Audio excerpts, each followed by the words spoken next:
Thank you. So the bright part is kind of average. I think it's like dim. No, I'm joking.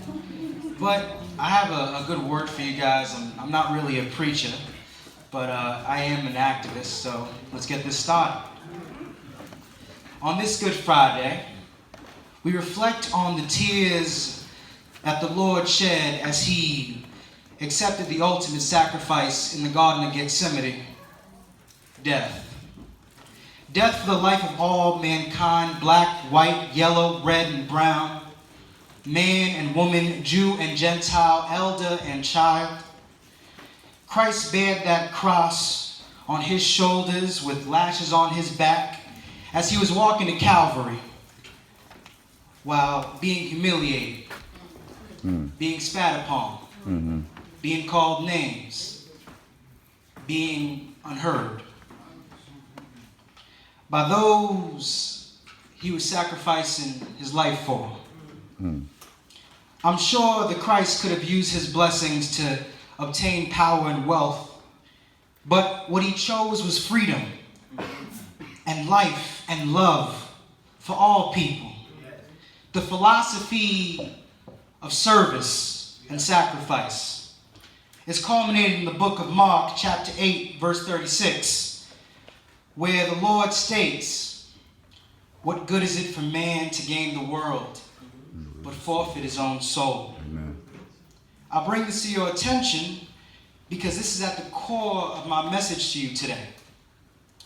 The title of my word, pastor, Christian, fellow youth members, my brothers and sisters in the congregation, is called Service and Sacrifice, like the Christ. My name is Julian Alexander Hemmings, and I'm a community activist and a student at Morehouse College. 8 months ago, I created an organization named New Deal Democrats, and in 8 months, we fed 100 people out in the West End. We registered 200 people to vote in the Atlanta University Center. We created a clothing drive for people hit by a tornado in Alabama, which killed 23 people. And we went out to Alabama to see the wreckage and pain that tornado brought to them. We also brought presidential candidates to our campus, namely Cory Booker and Kamala Harris, one of the two people of color running for office. Amen. And so I came to you today, not as a student who's all talk, but as a young man who loves and cares about this community. And it is my greatest honor to stand before you. However, I must admit that none of it would be possible without the God who led the Jews out of Egypt. Amen. Without the God who broke down the walls of Jericho. Without the God who made a boy defeat a giant. Without the God who rose his son on the third day. Without the God who allowed Martin Luther King to stand on the mountaintop. This God embodied love and calls us all to sacrifice and serve like the Christ. Brothers and sisters, we are at a crossroads where we have to make some serious choices about the future.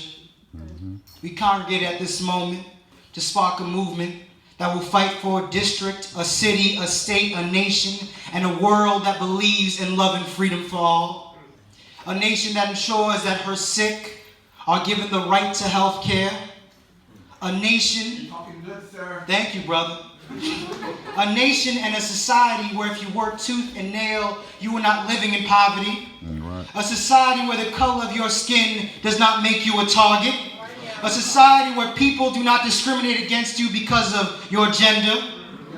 Yet this society will not just come without a little bit of work, without us serving and sacrificing, without us going out to vote, without us protesting, without us coming back to our communities, often I got to be honest with you, a lot of our brothers and sisters with these fancy degrees and fancy jobs forget where they come from. All right. And that's not right, because we have to come back and build up, because that is our duty, because you guys built so much and put so much into us. And this, my brothers and sisters, is what it looks like to sacrifice and serve like the Christ. Thank you guys very much.